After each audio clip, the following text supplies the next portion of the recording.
The Syrian sun hung like a brass coin in the white sky, baking Forward Operating Base Warhawk into something that resembled hell's waiting room. Captain Sarah Mendoza crouched in the shade of the communications tower, her M40 A6 sniper rifle propped against sandbags worn smooth by months of wind and grit. At 28 years old, she carried herself with the economy of movement that came from 5 years of Marine Corps Scout sniper training. Compact at 5'4", she'd learned early that size meant nothing when you could drop a target at 800 yards. The heat shimmered off the tarmac where three Sikorsky UH-60 Blackhawks sat like sleeping predators, their rotors drooping in the afternoon stillness. 47 Marines moved through the base with the practiced efficiency of men who knew their time in this godforsaken corner of the Syrian border was measured in hours now, not days. Sarah wiped sweat from her eyes and glanced toward the K9 compound. 7 kennels, 7 dogs, each one a military working dog trained to detect explosives, to attack on command, to die protecting their handlers if necessary. She'd watched these animals work for 6 months, watched them clear routes, watched them save lives. Corporal Danny Chen emerged from the nearest kennel, his desert camis dark with sweat. At 24, Danny had the lean build of a distance runner and the weathered hands of a man who'd spent his entire adult life handling military working dogs. He carried a metal bowl of water toward the far kennel where Sergeant, the 7-year-old German shepherd who led the pack, waited in the shade. "Chen!" Sarah called out. Danny altered course, his boots crunching on the gravel. When he reached the tower, he set the bowl down and pulled off his cap. "Ma'am, they give you a head count for the birds?" Danny's jaw tightened. It was answer enough. Sarah felt something cold settle in her stomach, despite the 115-degree heat. "How many seats?" 47 personnel, gear priority alpha. "In the K9s? Danny looked away, toward the kennels. From this distance, they could hear the dogs panting in the heat, the occasional whine or bark. These weren't pets, they were warriors. Sergeant alone had 17 confirmed explosive finds. Atlas had taken down an armed insurgent who'd breached the perimeter in March. Chaos, the smallest of the pack at 58 pounds, had saved 4 Marines by detecting a pressure plate IED that would have turned a patrol into pink mist. "Colonel Briggs says their equipment," Danny said quietly, "budget constraints, can't justify the fuel weight for assets that can be replaced." Sarah stood slowly, her hand instinctively moving to the dog tags that hung beneath her shirt. Her father's tags, Colonel Victor Mendoza, killed in action, February 27, 1991, Al-Khafji, Saudi Arabia. She'd been 6 months old, never knew him. But she'd spent 28 years learning who he was through the stories her grandfather told. "Replaced," she repeated. "Ma'am, I already tried. I told Briggs that Sergeant alone is worth more than half the sensor equipment we're loading. The colonel said I was out of line, threatened me with Article 15. Sarah's mind raced. 3 Blackhawks, 47 Marines, full combat loads plus personal gear. The weight calculations were tight, she knew that, but equipment? These dogs had names, had personalities. Sergeant preferred beef treats over chicken. Atlas was scared of thunder. Bones had a habit of sleeping with his paws in the air. "When's wheels up?" she asked. 1700, 2 hours and change. Sarah checked her watch. 1447 hours. The afternoon stretched before her like a prison sentence. "Get them water," she said. "All of them. Double rations." Danny nodded and picked up the bowl. He took 3 steps, then stopped. "Captain, you thinking what I think you're thinking?" Sarah met his eyes. "I'm not thinking anything, Corporal. I'm following orders, just like you." But they both knew it was a lie. 30 minutes later, Sarah stood in the cramped plywood structure that served as FOB Warhawk's command post. Colonel Marcus Briggs sat behind a field desk covered in maps and satellite imagery, his hair perfectly combed despite the heat, his uniform crisp in a way that suggested he spent more time in air-conditioned tents then on patrol. At 48, Briggs had the soft hands of a man who'd climbed ranks through staff positions and political maneuvering rather than combat leadership. "Captain Mendoza," he said without looking up from his paperwork, "I assume you're here to confirm your manifest position." "Sir, I'm here about the K9s."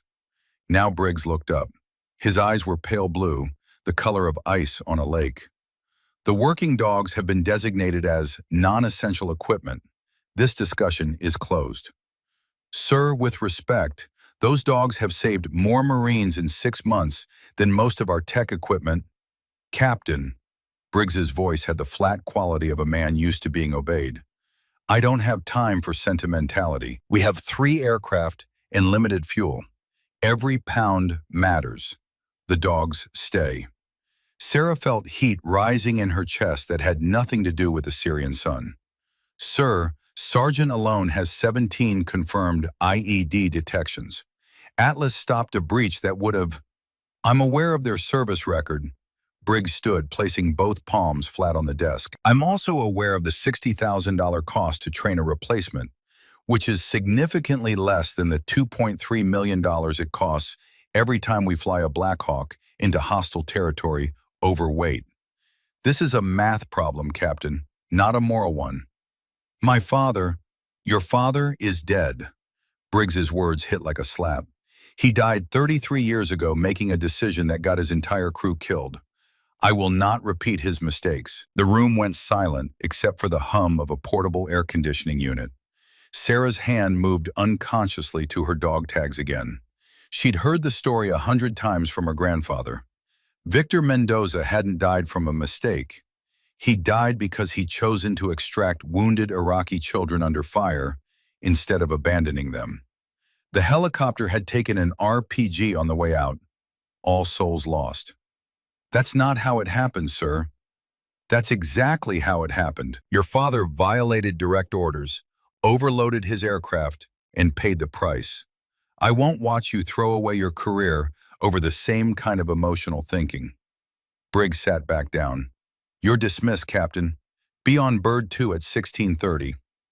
Sarah stood there for a long moment, her jaw clenched so tight her teeth ached. Then she saluted, executed a perfect about-face, and walked out into the sun. The satellite phone call went through on the 3rd attempt. Sarah sat in the shadow of a HESCO barrier, the phone pressed to her ear, listening to the hollow clicks and pops of the connection bouncing off orbital relays. Then, finally, a ring. 2 rings. 3. "This is Crawford." The voice was gravel and granite, worn smooth by 72 years of life, and rough with the particular damage that came from breathing burning oil smoke in Kuwait back in 1991. Master Sergeant James Bull Crawford, retired. Her grandfather, the only father she'd ever really known. "Grandpa," Sarah said, and hated how small her voice sounded. "I need to know what Dad would do." Silence on the line. Then, "Where are you, baby girl?" "Syria. FOB Warhawk. We're evacuating. Wheels up in 90 minutes. "And you're calling me because—" Sarah looked across the compound at the K9 kennels. From this distance, she could see Sergeant pacing in his enclosure, his German shepherd instincts telling him something was wrong. "They're leaving the dogs," she said. 7 K9s. Colonel says they're equipment, not enough weight allowance." The silence stretched longer this time. Sarah could picture her grandfather in his cabin on Lake Norman, North Carolina, probably sitting on the porch with a cup of coffee going cold in his hand. "Your daddy," Bull finally said, "never did know when to follow a bad order." "Tell me about Kafji." "Sarah, I need to hear it, the real version, not the sanitized one they put in the after-action reports." Bull Crawford had never been a man who wasted words. When he spoke, it was because something needed saying. Now he said, "February 27th, 1991. Your daddy was flying medevac support during the Battle of Kafji. Iraqi mechanized division had pushed into Saudi Arabia. We were pushing them back. He got a call that a building had collapsed in the city. Civilians trapped. Command said negative on extract. Too hot, too many hostiles in the area. Sarah closed her eyes, seeing it play out behind her eyelids. Victor went anyway, Bull continued. Loaded up 8 Iraqi kids, 2, 3 years old, most of them. Building had come down on a shelter. He got them out, got them in the bird. Was lifting off when an RPG caught the tail rotor. They went down hard. No survivors. Briggs says Dad made a mistake. Briggs is a political officer playing soldier. Bull's voice carried the weight of authority that came from 3 decades of military service. Your daddy made a choice. There's a difference. He knew the risks. He did it anyway because it was right. Sarah opened her eyes. Across the compound, Marines were loading gear into the Blackhawks. What would you do, she asked, if you were here? Baby girl, I'm 72 years old and 3 time zones away. What I do doesn't matter. Yes, it does. Another long pause. Then Bull said, how far to the nearest extraction point? Sarah had already studied the maps.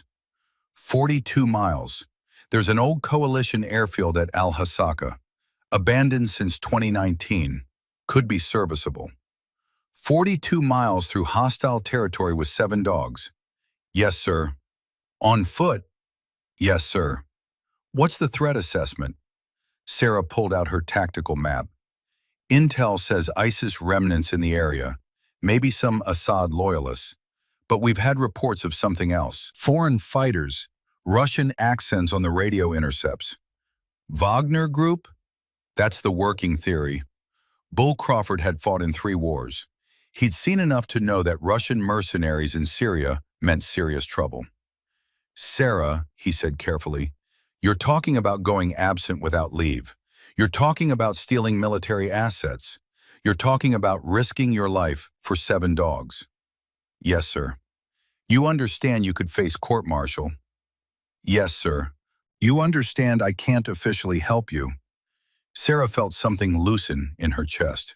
That word, officially. I understand, Grandpa. Good, now write this down.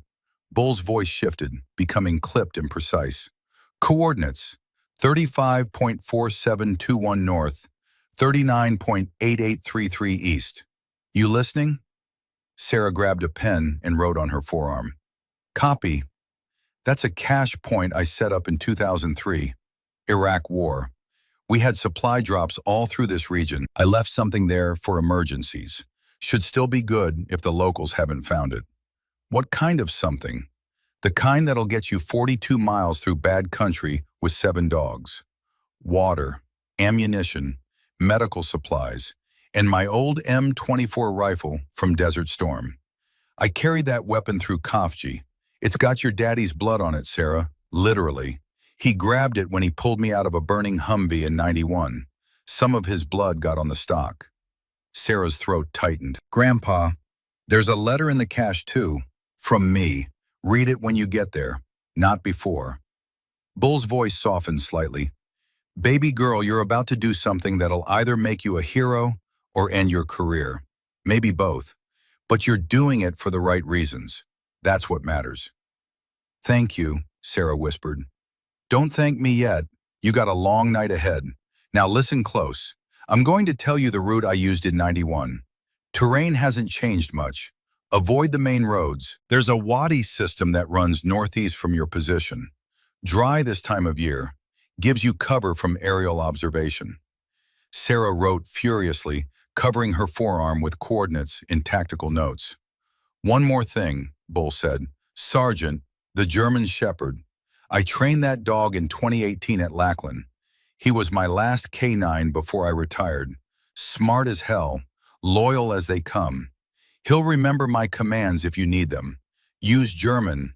Heer for heel. Fass for attack. Bleib for stay. You trained, Sergeant? Trained his whole bloodline, baby girl. That dog's got 3 generations of Crawford training in him. He'll get you home. Trust him. Across the compound, a whistle blew. First call for loading. I have to go, Sarah said. I know. Sarah? Yes, sir. Your daddy would be proud. I'm proud. Now go save those dogs. The line went dead. The thing about a military base closing down is that chaos provides cover. No one paid attention to the lone captain walking toward the K9 compound with a bolt cutter hidden under her jacket. Danny met her halfway, his face pale despite his tan. "Ma'am, tell me you're not. I need you to trust me, Corporal." Danny looked at her for a long moment. Then he reached into his cargo pocket and pulled out a small handheld radio. "Take this. I'll monitor when I can." Sarah took the radio. "This is stupid? Yeah, but these dogs saved my ass more times than I can count. Someone needs to save theirs." Danny pulled a folded paper from his other pocket. "Medical records for all 7. Training certifications. Might help if you make it back." Sarah took the papers. "If they ask where I went, I saw you heading toward the perimeter. Said you were doing a final security check. That'll buy you maybe an hour." They stood there in the Syrian heat, 2 Marines about to commit an act that would follow them for the rest of their careers. Then Danny saluted. Sarah returned it. Then she walked toward the kennels. The 7 dogs knew something was happening. Sergeant stood at the front of his kennel, his German Shepherd ears erect, his brown eyes tracking Sarah's movement. The Belgian Malinois, Atlas, Chaos, Bones, Shadow, Tank, and Reaper paced their enclosures. Sarah used the bolt cutters on the padlock. The lock snapped with a metallic crack. She froze, listening. No one had noticed. She moved to Sergeant's kennel first. The old dog watched her approach, his tail starting a slow wag. Sarah opened the gate, and Sergeant stepped out with the dignity of a senior NCO. He was bigger than the Malinois, 75 pounds of muscle and loyalty. "Hey, boy," Sarah said softly. She held out her hand and Sergeant sniffed it, his tail wagging faster. "You remember my grandpa, Bull Crawford? He says you're the smartest dog he ever trained." Sergeant's ears twitched at Bull's name. Sarah moved through the kennels systematically, releasing each dog and attaching leads. The animals stayed close, alert but quiet. She did a quick inventory of what Danny had prepared. 7 tactical leads, a pack with dog bowls and 3 days of kibble, basic medical kit, 4 gallons of water in collapsible containers, her M40A6 rifle and ammunition, her sidearm, a Sig Sauer M18, a K-bar knife, her GPS unit. Sarah hoisted the pack onto her shoulders. 60 pounds, maybe 70. The dogs waited, watching her with patient intensity. "All right," she said quietly. "We're going for a walk, a long walk. You stay with me, you do exactly what I say, and we all get home. Understand?" 7 pairs of eyes stared back at her. Sarah led them toward the perimeter, moving through the lengthening shadows. She could hear the Black Hawks now, their turbines starting to whine. 30 minutes to wheels up. She found the spot Danny had told her about, a low section where the wire was loose. She went through first, then pulled the dogs through one by one. When they were all through, Sarah looked back at FOB Warhawk. The Black Hawk's rotors were spinning now. Sarah could see figures moving in the light, Marines climbing aboard. She turned away and started walking northeast. 7 dogs falling into formation. Sergeant took point. The others spread out in a protective diamond. Behind her, she heard the first Black Hawk lift off, then the second, then the third. Sarah didn't look back. The sun was a red wound on the horizon when Sarah's radio crackled to life. Danny's voice, tight with tension. "Tango 6, this is Venom 2. You copy?" Sarah knelt behind a rocky outcropping. She keyed the radio. "Copy Venom 2, all birds away. Briggs discovered you missing 20 minutes ago. He's calling it a WOL, with appropriation of military assets. Sarah, he's issued orders to have you detained on site." Sarah closed her eyes. There it was. No going back now. Understood. There's more. Radio intercept from battalion intelligence. Those foreign fighters? Confirmed Wagner Group. 15 personnel, maybe more.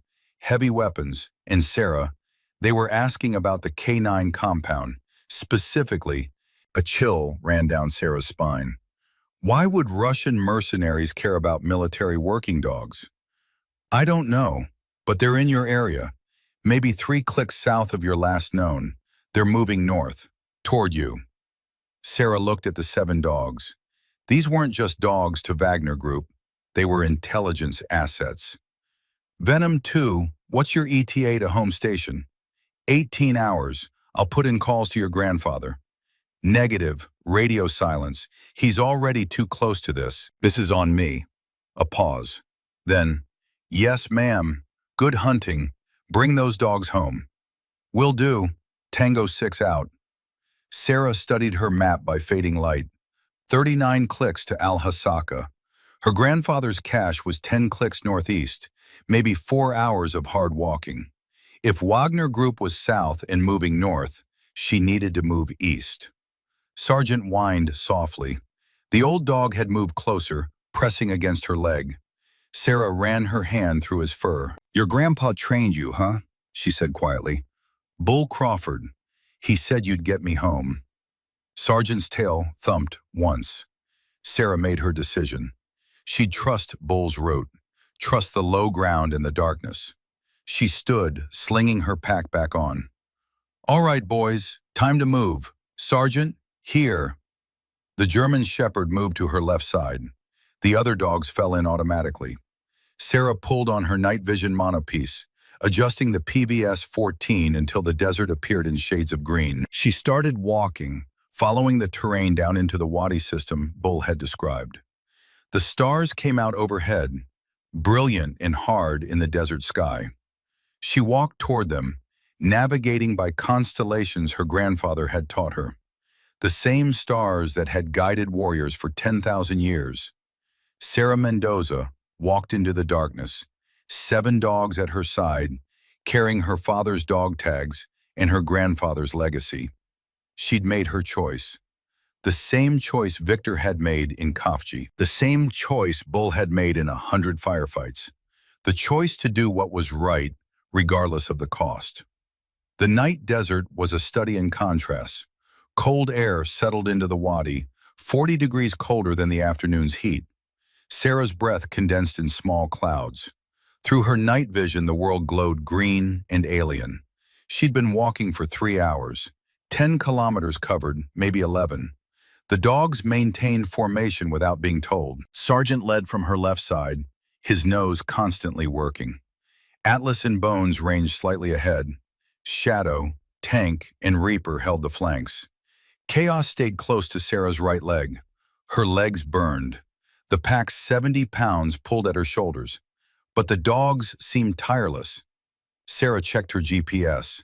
4 more kilometers to the cache. She allowed herself 30 seconds to stop, to let the dogs drink. They lapped water with surprising delicacy. Sergeant finished first, then sat at attention. She was repacking the water when Sergeant's head snapped toward the wadi's southern bank. His ears went forward, his body rigid. The other dogs froze instantly. Sarah killed her penlight and dropped to one knee, bringing her M40A6 up. She flipped up the PVS-14 and pressed her eye to the rifle's scope. Movement, 300 meters south, maybe more.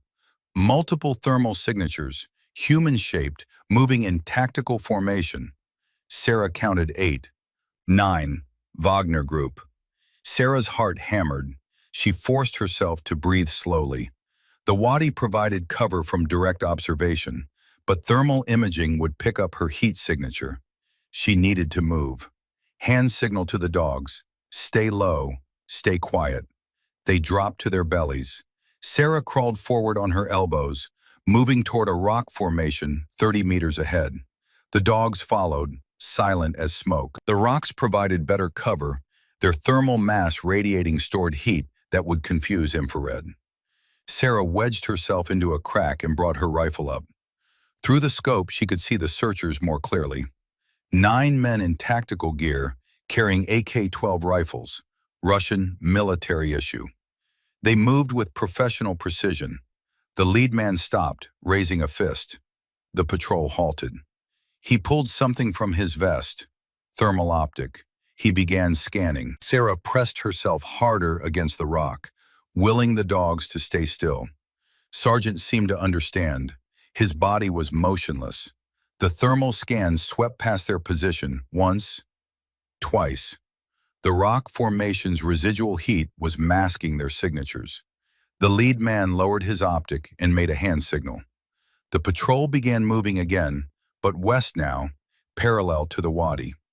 Sarah watched them disappear, counting a full 5 minutes before she allowed herself to move. Her hands were shaking.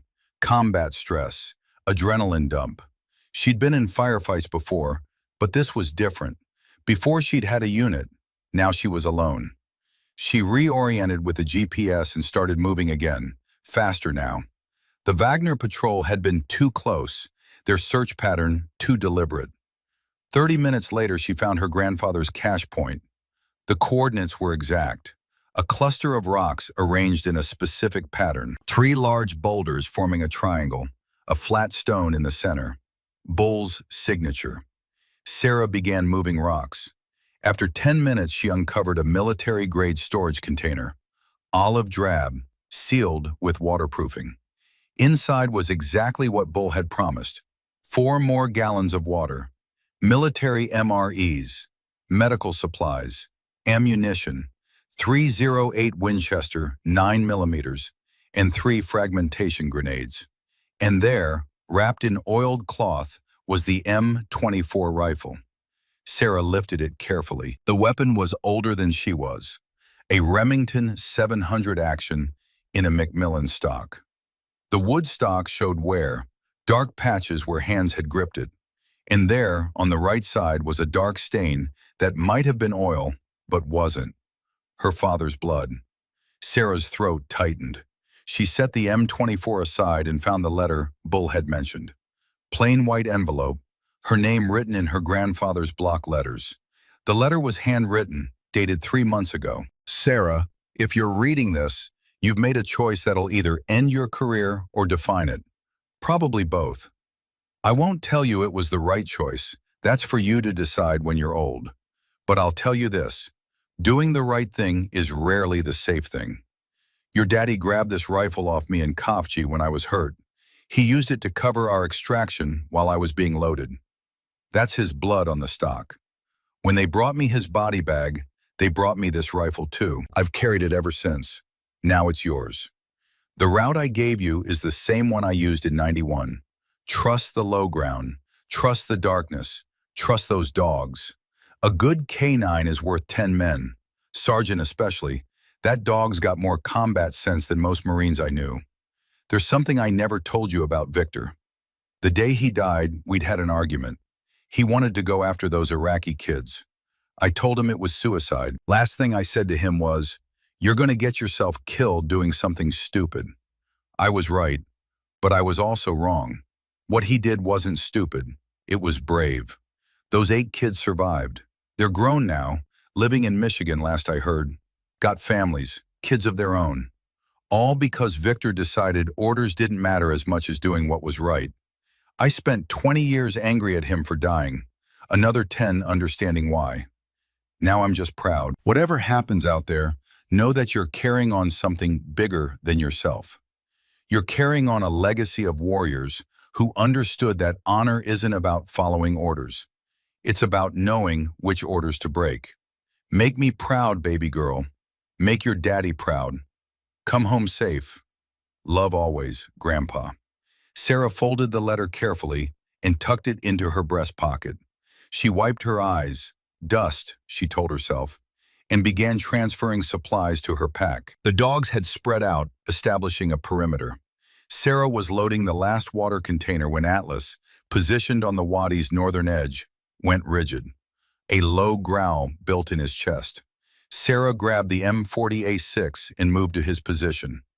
Atlas was staring north. Sarah followed his gaze through her scope. There, 800 meters out, was a vehicle. A technical Toyota pickup with a mounted weapon. And standing beside it were 5 men setting up what looked like a drone launch system. Sarah's blood went cold. Russian Orlan 10 reconnaissance drone.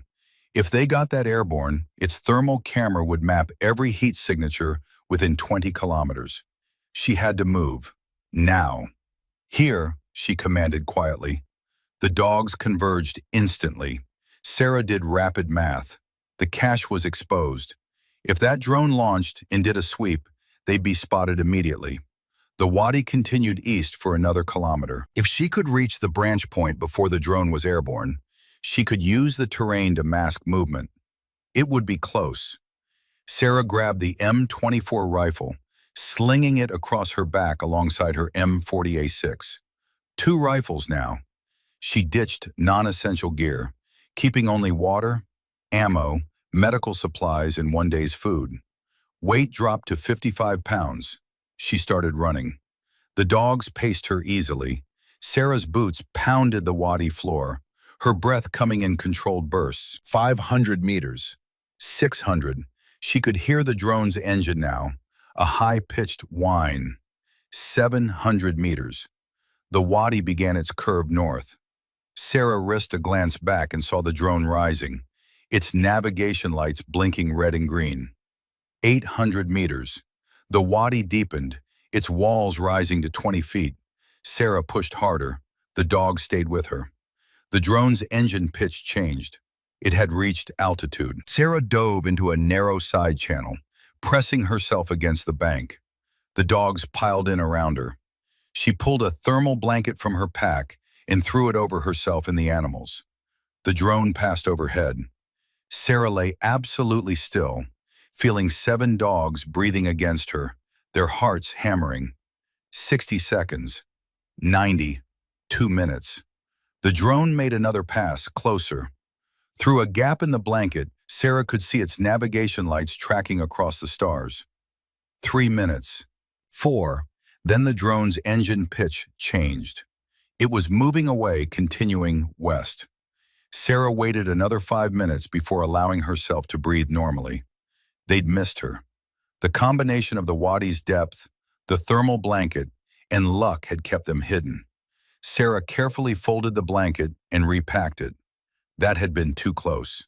The radio crackled. Tango 6, Venom 2, emergency traffic. Sarah's stomach dropped at Danny's tone. She keyed the handset. Send it. Sarah, listen. After we landed, I made some calls. Called a buddy at Battalion Intelligence. They've been tracking Wagner Group for 3 weeks. That's not the bad news.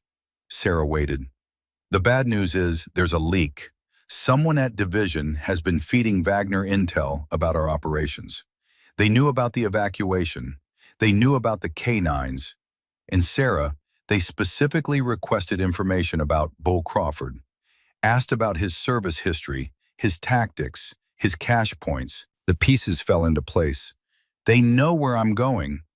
Worse, they know how you'll get there. Someone gave them Bull's entire route from Desert Storm.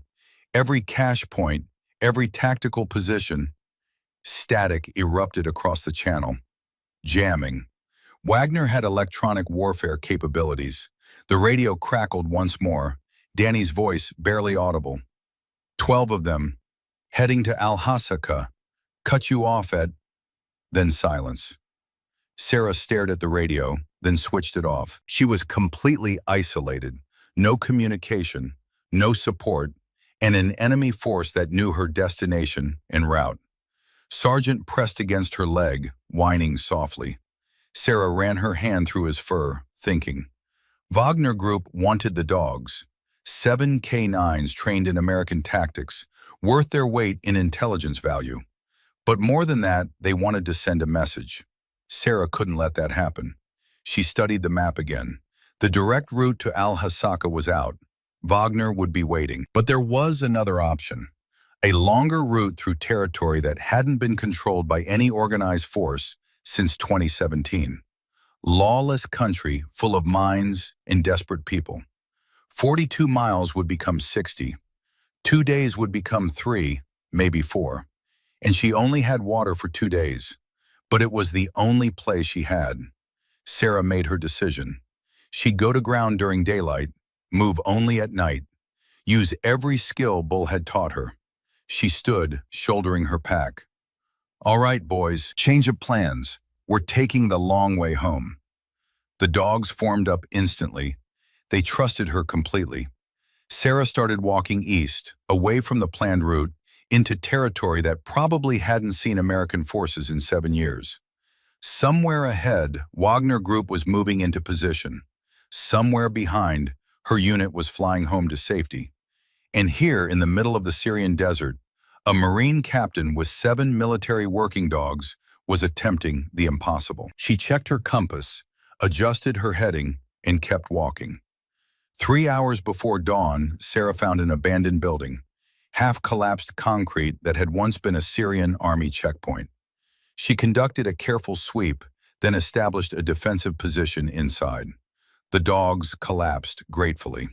Sarah calculated distance covered. 18 kilometers, maybe 19. Not enough. But pushing harder would exhaust them. She needed to be smart. She fed the dogs half rations, gave them water, checked their paws. Chaos had a small cut on one pad.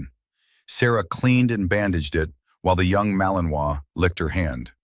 As the eastern sky began to gray, Sarah climbed to the building's second floor and established an observation post. She set up the M40A6 and began glassing the terrain. Nothing moved. The desert was empty, painted in pre-dawn colors. But Sarah knew better than to trust emptiness. Wagner was out there. She pulled out her grandfather's letter and read it again. Trust the low ground, trust the darkness, and trust those dogs. Bull had survived 3 wars by understanding that technology was only as good as the warrior using it. Wagner Group had drones and thermal imaging and modern weapons. But Sarah had something older: fieldcraft, patience, and 7 animals whose ancestors had been hunting alongside humans since before civilization began. The sun rose, turning the desert into a furnace. Sarah settled into her observation position, ate a cold MRE, and watched. The dogs slept in the shade. Sergeant positioned himself closest to Sarah. Around noon, Sarah spotted movement. A technical truck, 4 kilometers west, moving slowly. Wagner Group. She watched through her scope as the vehicle stopped and men dismounted. 4 men visible. They were setting up another drone launch. The drone launched and began its search pattern. Sarah pressed deeper into the building's shadow, pulling the thermal blanket over her position. The drone passed within 2 kilometers, but didn't deviate. 2 hours later, it returned to the technical. The men mounted up and drove north. Sarah waited until the vehicle was out of sight. She descended and checked the dogs. They were alert now, but the sun was still high. Walking in this heat would be suicide. She forced herself to wait, use the time to clean her weapons, to check equipment, to plan. She studied the map until she'd memorized every terrain feature: wadi systems, ridge lines, abandoned villages, places to hide, places to fight if it came to that. As the sun touched the western horizon, Sarah heard something that made her blood freeze. Helicopters. She scrambled to her observation post. There, 5 kilometers south, were 2 Russian-made Mi-8 transport helicopters flying low and fast, heading northeast, toward Al-Hasaka. Wagner Group was reinforcing. More men, more equipment. They were committing serious resources, which meant the dogs were more valuable than she thought. She descended and began preparing to move. The dogs sensed her urgency, rising and shaking themselves. Sergeant came to her side, his brown eyes meeting hers. "Yeah, boy," Sarah said quietly. "We're in deep, but your grandpa didn't train you to quit, did he?" Sergeant's tail wagged once. Sarah smiled despite everything. "That's right. Crawford dogs don't quit, and neither do Crawford Marines." She checked her weapons one final time. M40A6 loaded, 3 spare magazines. M18 pistol loaded, 2 spare magazines. M24 slung across her back. 3 grenades clipped to her vest. K-bar knife on her belt. She was as ready as she'd ever be. As darkness fell and the stars emerged, Sarah led her small pack back into the desert. 60 miles to go. 3 days of walking through hostile territory. Limited water, limited food, and an enemy force that outnumbered her at least 2 to 1. But she had 7 war dogs, her grandfather's tactics, and her father's legacy. It would have to be enough. The second night was harder. Sarah's feet had developed blisters that broke and bled into her socks. The pack straps had rubbed her shoulders raw. Her lower back screamed with each kilometer. The dogs fared better, but even they showed signs of fatigue. Chaos limped slightly. Tank's breathing had grown labored. They'd covered another 22 kilometers, putting them roughly 40 clicks from Alhasaka. Close enough to taste safety, far enough that it might as well be on the moon. Sarah called a halt in a dried streambed where ancient water had carved a deep channel. The banks rose 15 feet on either side, providing concealment. She checked her watch. 034, 2 hours. 3 hours until dawn. She distributed the last of the dog food, watching the animals eat with mechanical efficiency. Combat had stripped away everything except pure function. It made Sarah's chest tight to see animals this young, already this hard. Sergeant finished eating and moved to Sarah's side, lowering himself with a soft grunt. The old dog's joints were stiff. Sarah ran her hands along his body, checking for injuries. This dog had given everything to her country. What had her country given him? In order to leave him behind to die? Sarah's jaw clenched. Not on her watch. She pulled out the tactical map and studied it by filtered red light. Alhasaka Airfield was marked in pencil, a long strip of cracked concrete. Abandoned since 2019. Intelligence said it was empty, but intelligence had been wrong before. And now, with Wagner bringing in helicopters, Sarah had to assume the airfield was compromised. The radio had been silent for 18 hours. Sarah was operating in a complete information void. She made her choice. They'd approach the airfield from the east, using a wadi system that would bring them within 2 kilometers. From there, she'd do reconnaissance. If Wagner had it locked down, she'd have to find another option. What other option? She had no idea. Sarah repacked her gear, consolidating supplies. Water was critical now. Only 2 liters left for her, another 2 for the dogs. She'd have to find more before tomorrow night, or they'd be in serious trouble. As she worked, Sergeant's head snapped up. His ears swiveled forward, his body going rigid. The other dogs reacted instantly, rising to their feet in silence. Sarah froze, her hand moving to her rifle. She listened, straining against the wind. There, engines. Vehicles, multiple, moving slowly. The sound bounced off the terrain, making it impossible to pinpoint direction. But it was close. She made rapid hand signals. The dogs dropped flat. Sarah crawled to the streambed's edge and raised her head slowly. Headlights. 400 meters north, maybe less. 2 vehicles, technicals, moving in tactical formation with lights dimmed. They were searching. Wagner Group had found her general area. Sarah slid back down and assessed her options. The streambed offered concealment, but was also a trap. Only 2 ways out, both exposed. If Wagner spotted her here, she'd be pinned. But moving now meant exposure. The vehicles would spot any movement. She chose the third option. She'd fight. Sarah positioned herself behind a large boulder that provided cover and a stable shooting platform. She ranged the distances with her scope. 400 meters to the vehicles. Long shot for most. Well within her capability.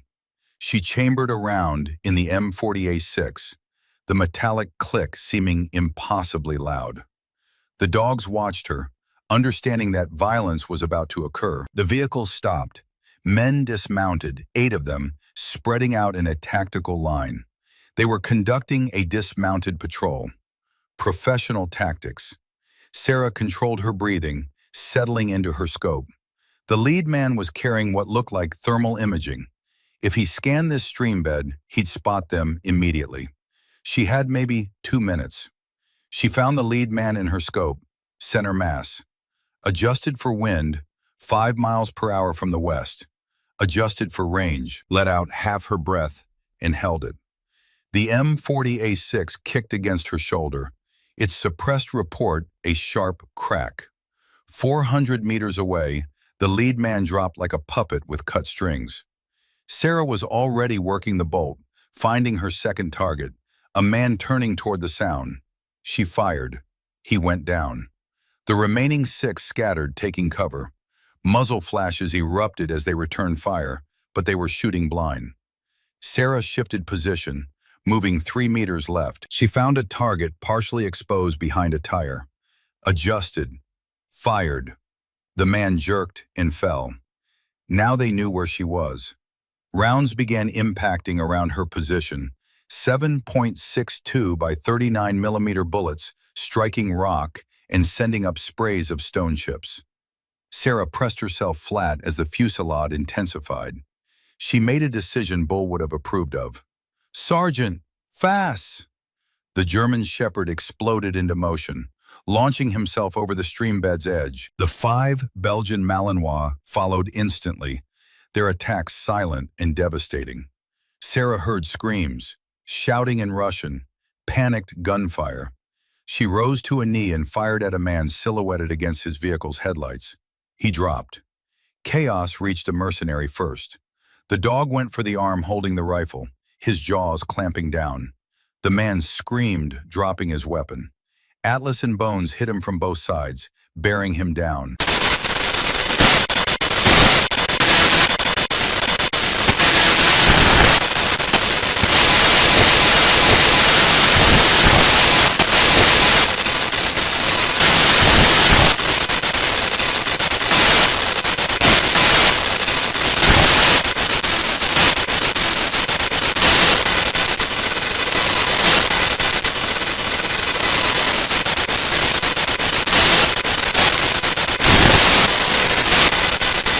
Sarah put 2 rounds into the man's center mass.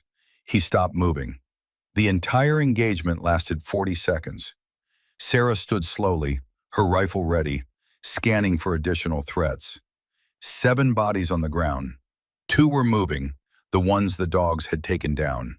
Sarah approached carefully, her sidearm drawn. The first man was already dead, his throat torn open. The second was dying, his rifle arm destroyed, his chest punctured. He looked at Sarah with eyes that held pain and resignation. "Medic," he whispered in Russian accented English. Sarah kept her pistol trained on him. "Where's your main force? How many?" The man coughed, blood on his lips. 12, at airfield. Volkov, he knows you're coming." His eyes focused on the dogs. "Wagner, pays good, but not worth dying for dogs." "These aren't just dogs," Sarah said quietly. "They're Marines." The man's eyes closed. He stopped breathing 10 seconds later. Sarah stood there for a moment, looking at the carnage. 7 men dead. She'd killed 3. The dogs had taken down 4. It should have bothered her more. But these men had hunted her, had wanted to kill her and steal the dogs she'd sworn to protect. Sometimes the choice between right and wrong was written in blood. She quickly searched the bodies, finding ammunition, water, and, unexpectedly, a satellite phone. Sarah powered it on. 2 bars. Not great, but functional. She tried Danny's number first. No answer. Then she tried the one number she'd sworn not to call except in absolute emergency. Bull answered on the second ring. "Crawford. Grandpa, it's me." A long pause. Then, "Baby girl, thank Christ, where are you?" 20 clicks from Al-Hasaka. "Wagner has the airfield locked down. There was contact. 7 hostiles, all down." "You hurt?" "No, dogs are good.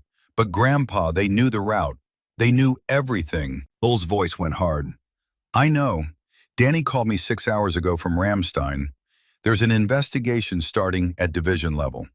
But Sarah, that's not your immediate problem. Your immediate problem is a Russian mercenary named Dmitry Volkov. He's the Wagner commander on site." Sarah felt ice water run down her spine at the recognition in Bull's voice. "You know him?" "I know his father. Kafji, February 91. Iraqi Republican Guard colonel named Yuri Volkov. He was leading a mechanized unit that had our battalion pinned down. I called in an airstrike that took out his position, killed him in 30 of his men. The pieces fell into place with horrible clarity. This is personal for him. More than you know. After the war, I found out Yuri had a son, Dmitri. Kid was 16 when his father died. Swore revenge against Americans, joined Russian special forces, eventually ended up in Wagner. I've been tracking him through intelligence channels for years, making sure our paths didn't cross. Until now, Sarah said bitterly. Until now. Sarah, listen carefully. Dmitry Volkov is not a random mercenary. He's former Spetsnaz, highly decorated, and he's made a career out of hunting Americans. He's at that airfield specifically because he found out you're my granddaughter. This is about you, about me, about settling a 33-year-old score. Sarah looked down at Sergeant, who sat patiently at her feet. The old dog's muzzle was dark with blood that wasn't his own. What do I do? You survive. The cavalry's coming, baby girl. Danny got to General Webb.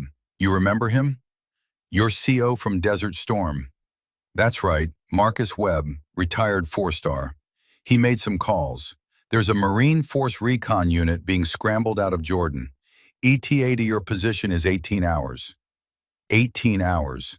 An eternity. I'm not sure I have 18 hours, Grandpa. Then you make them. Find a defensive position. Go to ground. Wait for extraction. What about Volkov? Bull was quiet for a moment then. If it comes to it, if he finds you before the Marines get there, you do what needs doing. But Sarah, understand something. Dmitri is not evil. His father was a soldier following orders, same as me. I killed him because it was war. Dmitri hates me because I took his father. That's not evil, baby girl. That's human. You want me to reason with him?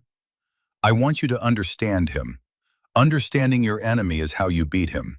Dmitri wants revenge, but he's also a professional. He has an honor code. If you can reach that, if you can make him see you as a warrior instead of just a target, I might survive, Sarah finished. You'll survive either way. You're Victor's daughter and my granddaughter. Crawford blood doesn't quit, but surviving with honor, that's the trick. Your daddy managed it, so can you. Sarah closed her eyes, feeling the weight of 3 generations pressing down. I'll try, Grandpa. I know you will. Sarah, I love you. Whatever happens, I'm proud of you. I love you too. She ended the call and stood there in the darkness, 7 dogs around her and 7 dead men at her feet. The night was silent except for the wind. 18 hours to survive. 40 miles between her and those Force Recon Marines. And somewhere ahead, a Russian mercenary with good reason to hate everyone named Crawford. Sarah checked her ammunition. 12 rounds left for the M40A6, 43 for the M18, 2 grenades. The M24 had a full magazine, 5 rounds of her father's legacy. It would have to be enough.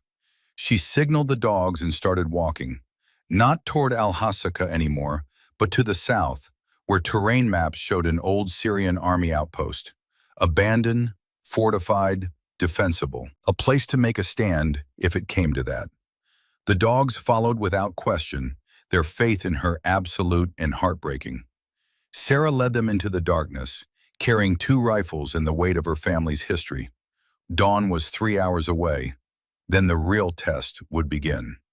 The outpost was exactly where the map said it would be. A cluster of concrete bunkers arranged in a defensive semicircle on a low ridge.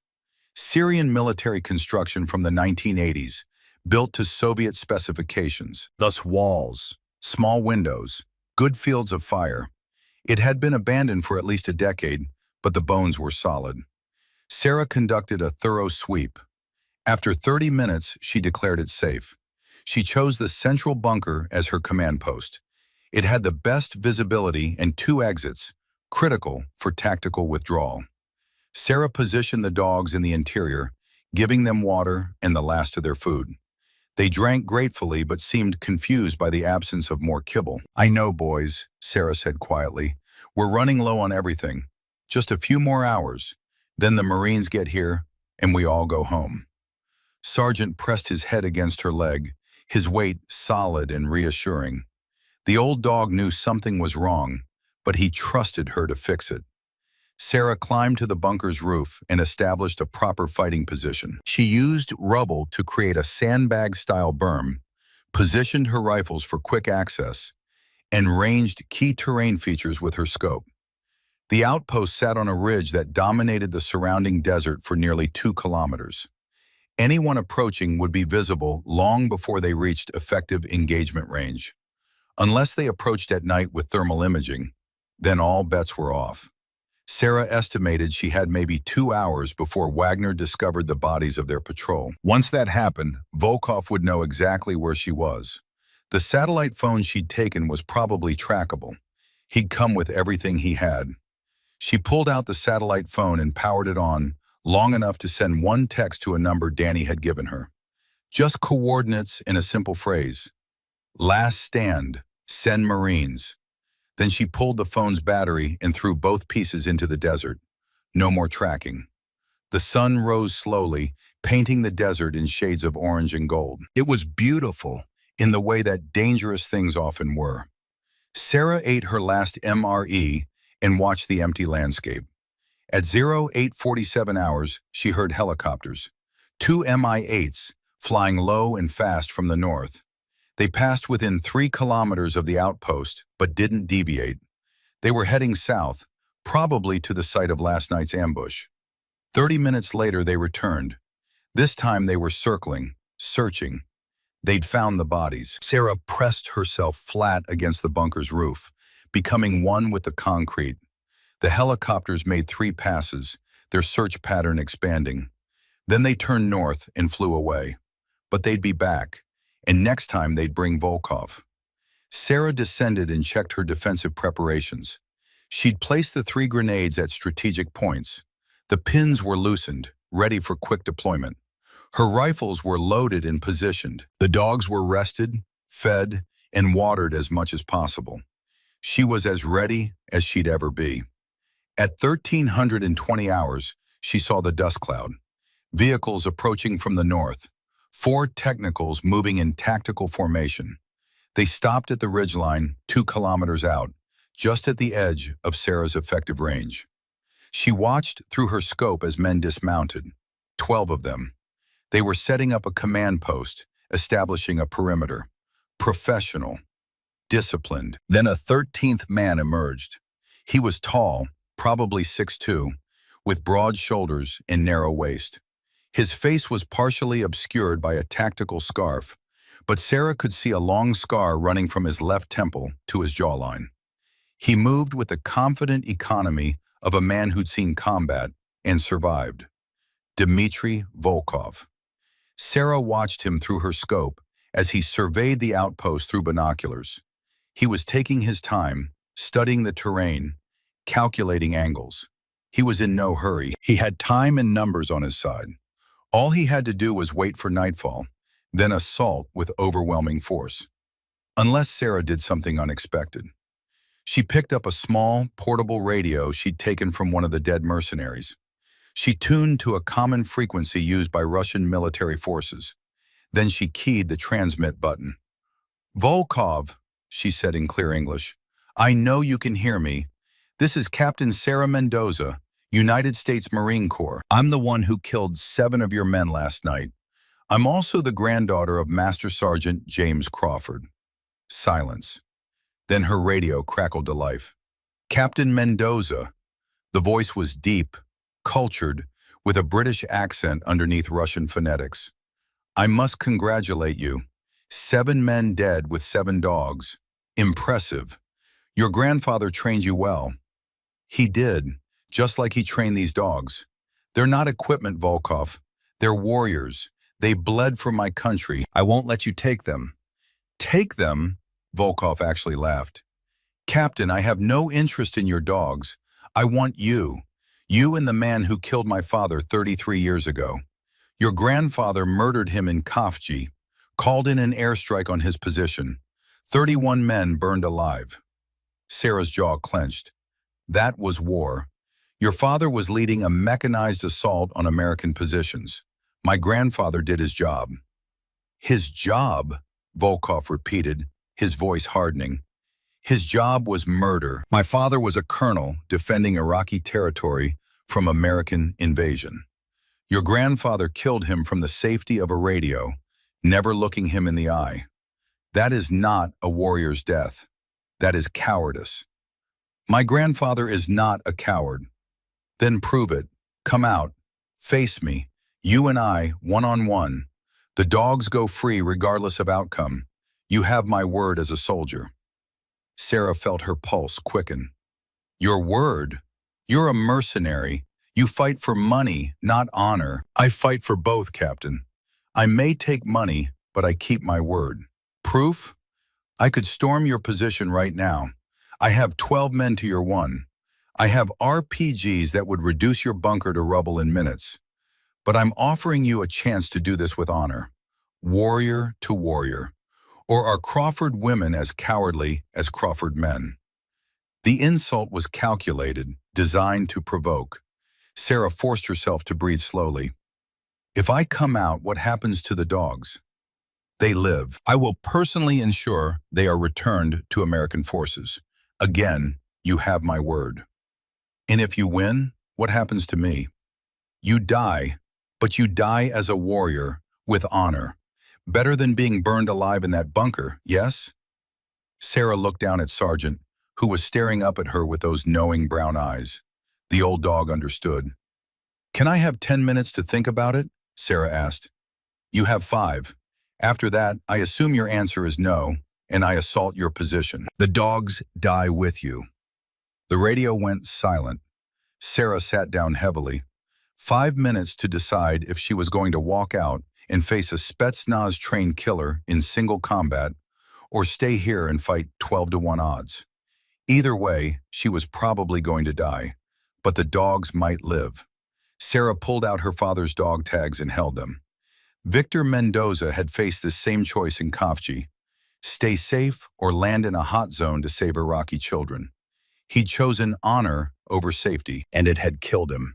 But those 8 children had lived, were adults now, with families. Victor's death had given them life. Sometimes the math was that simple.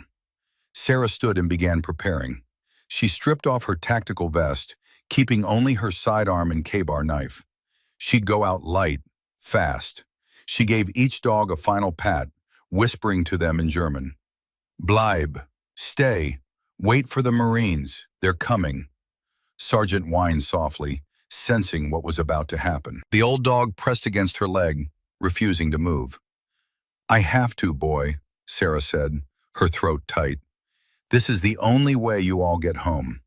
She kissed the top of Sergeant's head, then forced herself to walk away. At the bunker's entrance, she paused and keyed the radio. Volkov, I'm coming out. I want your word, on your father's grave, that the dogs go home safe. On my father's grave, Captain. The dogs will return to American forces unharmed. Sarah took a deep breath, checked her pistol one last time, and stepped out of the bunker into the afternoon sun. The walk across 200 meters of open desert was the longest of Sarah's life. She kept her hands visible, her pistol holstered, walking at a steady pace. Volkov's men had formed a perimeter, weapons ready, but not raised. They were giving their commander space.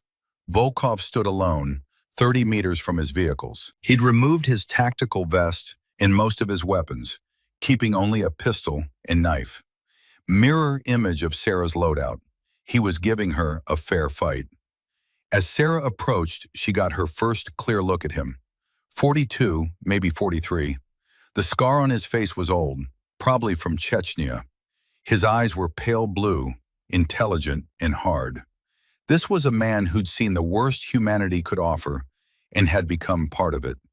They stopped 10 feet apart. Captain Mendoza, Volkov said formally, you are brave to face me. Your grandfather should be proud. He is, Sarah said, just like your father would be proud of you. 33 years tracking revenge. That takes dedication. It takes justice. No, it takes grief. Your father was a soldier. He died a soldier's death. My grandfather was a soldier. He made a soldier's decision. The only person making this personal is you." Volkov's jaw tightened. "Easy for you to say. You never knew your father.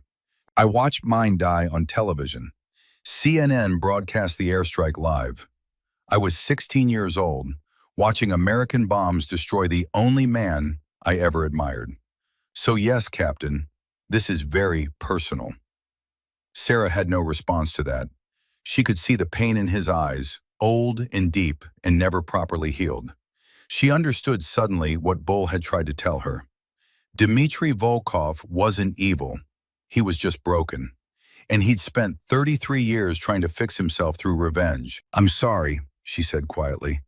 "I'm sorry you lost your father. I'm sorry he died that way. But killing me won't bring him back. And it won't make you feel better. I know because I spent 28 years being angry at a father I never met.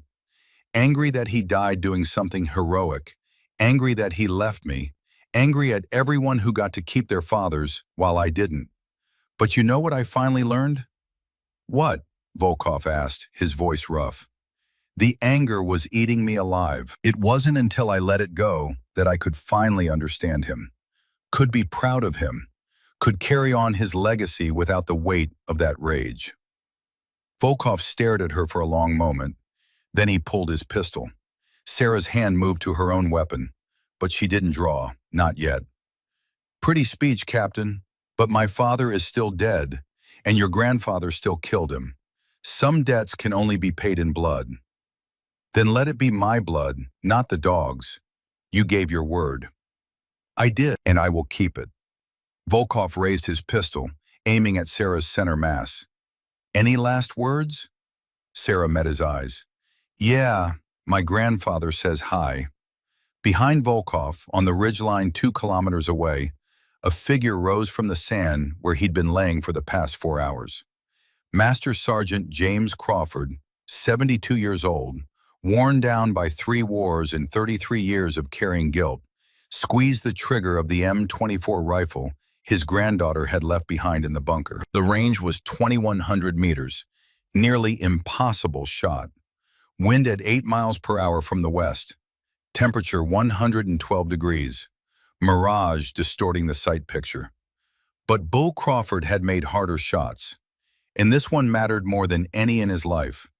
The 7.62 millimeter NATO round took Dmitry Volkov in the upper right shoulder, spinning him like a top. His pistol discharged into the sand as he went down. Sarah moved instantly, drawing her sidearm and covering Volkov's men. But they weren't moving. They were staring in shock at their fallen commander. Then the sky filled with sound. 4 V-22 Ospreys came in low and fast from the south, their rotors thundering. The tilt-rotor aircraft settled into hover positions around the outpost, and Marines began fast roping down. 20 men, full combat loads, forced recon by the look of them. The Wagner mercenaries recognized a bad situation. They began backing toward their vehicles, weapons lowered. This wasn't worth dying for. Sarah knelt beside Volkov, who was clutching his shoulder and staring up at the sky in disbelief. Blood seeped between his fingers, but the wound wasn't immediately fatal. Bull had aimed to wound, not kill. "Your grandfather?" Volkov gasped. "My grandfather," Sarah confirmed. "He says the debt's paid. You're alive. Think about that before you come after another Crawford." She looked up as the Marines established a perimeter. One of them approached, a lieutenant with a weathered face. "Captain Mendoza?" "Lieutenant Harris, 2nd Force Recon. General Webb sends his regards. You injured?" "Negative, but I've got 7 K9s in that bunker that need immediate evac, and this one needs medical attention." She indicated Volkov. "Copy that. We've got a trauma team aboard." Harris looked at the Wagner mercenaries.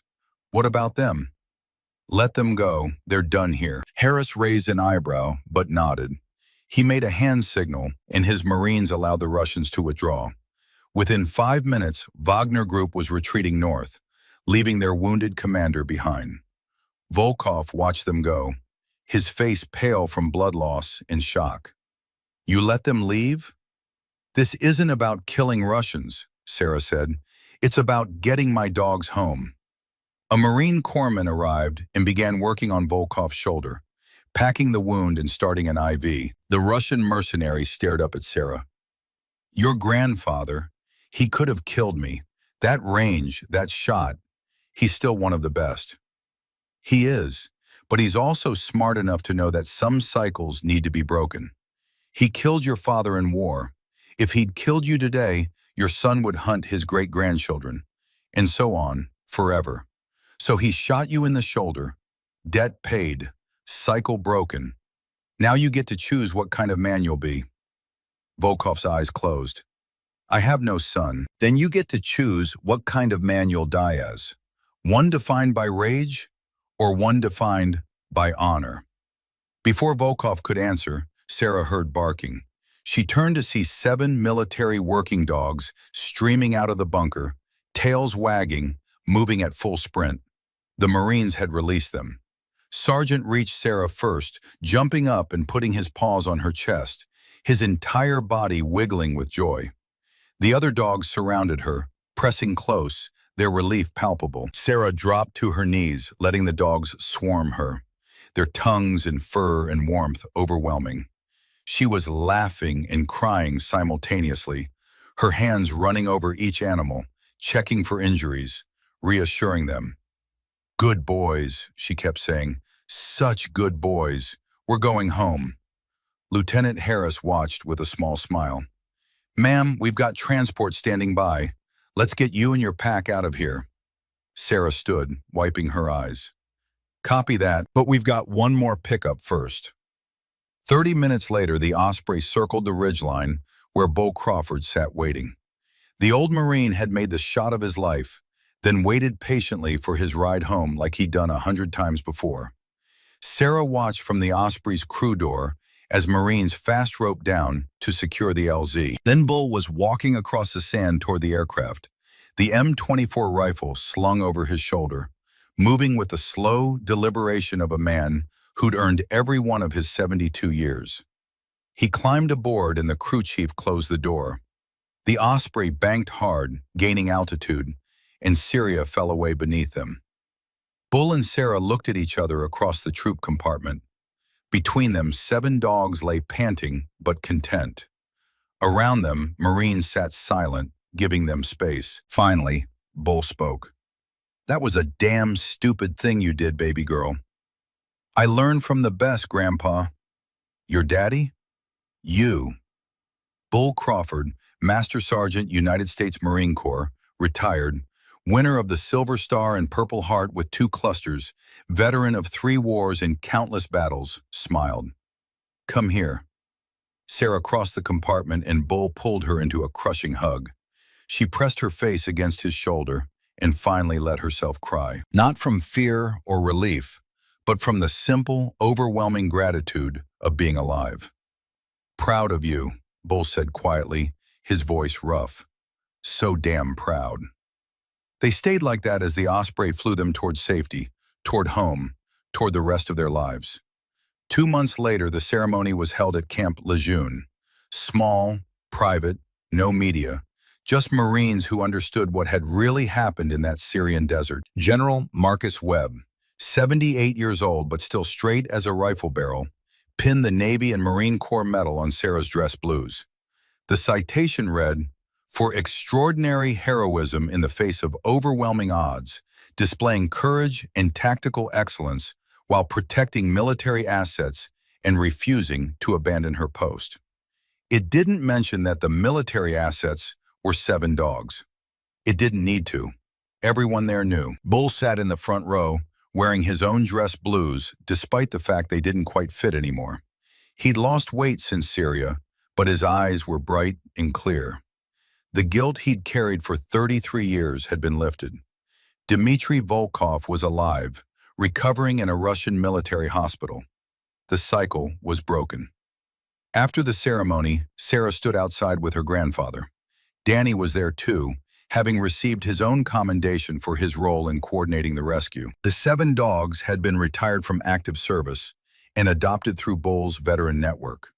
Sergeant and Chaos were with Bull now, living at his cabin on Lake Norman. "You know they're changing the policy," Danny said. "K9s are now classified as personnel, not equipment. Mandatory evacuation with their units." "About damn time," Bull growled. Sarah watched a training formation of recruits run past. Young men and women starting their journey, not knowing where it would lead, just like she'd been once. "You think Volkov will come after us again?" she asked Bull. "No, I've been monitoring intelligence chatter. He's retired from Wagner Group. Last report has him running a security consulting firm in Moscow. Legitimate work." Bull smiled slightly. "Heard he donates money to a charity that helps children of war casualties. Both sides, Russian and American." "He broke the cycle," Sarah said softly. "We all did, baby girl. Sometimes that's all you can do." General Webb approached, his uniform still immaculate. "Captain Mendoza, I wanted to give you something." He handed her a small box. Inside were dog tags, old ones worn smooth by time. "Colonel Victor Mendoza," Webb said quietly. "I served with your father. He was one of the finest officers I ever knew. He made the hard choices, the ones that cost him everything, just like you did."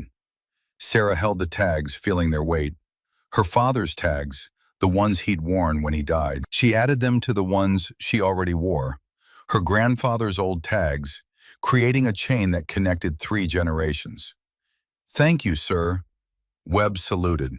It wasn't the casual salute of everyday military life, but the slow, respectful salute reserved for warriors who'd proven themselves in the fire. Sarah returned it. As the sun set over Camp Lejeune, Sarah walked with Bull toward the parking lot. Sergeant and Chaos trotted beside them, the old German Shepherd and the young Malinois, both alive because people had chosen honor over orders. "What now?" Bull asked. "Back to your unit?" Sarah smiled.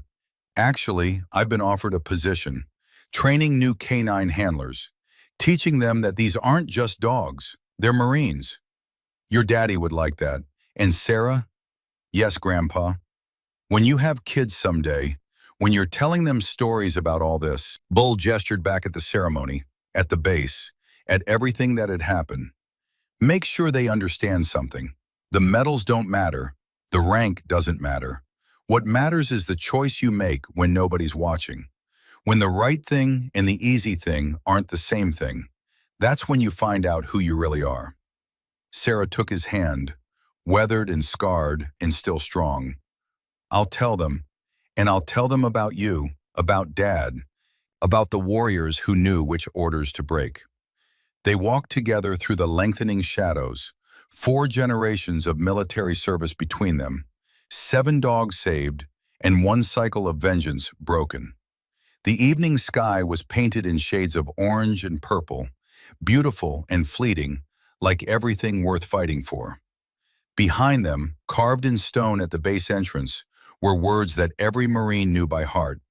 Semper Fidelis, always faithful. Sarah Mendoza had been faithful to her oath, to her dogs, to her family's legacy of choosing honor over orders, righteousness over rules, and love over law. And in the end, that faith had brought them all home. The stars came out, one by one, the same stars that had guided warriors for 10,000 years, the same stars that would guide warriors yet to come. And beneath them, a Marine and her grandfather and 7 dogs walked toward home, their war over, their duty done, their honor intact. Some stories end in victory, some end in defeat. The best ones end in redemption. This one ended in all 3.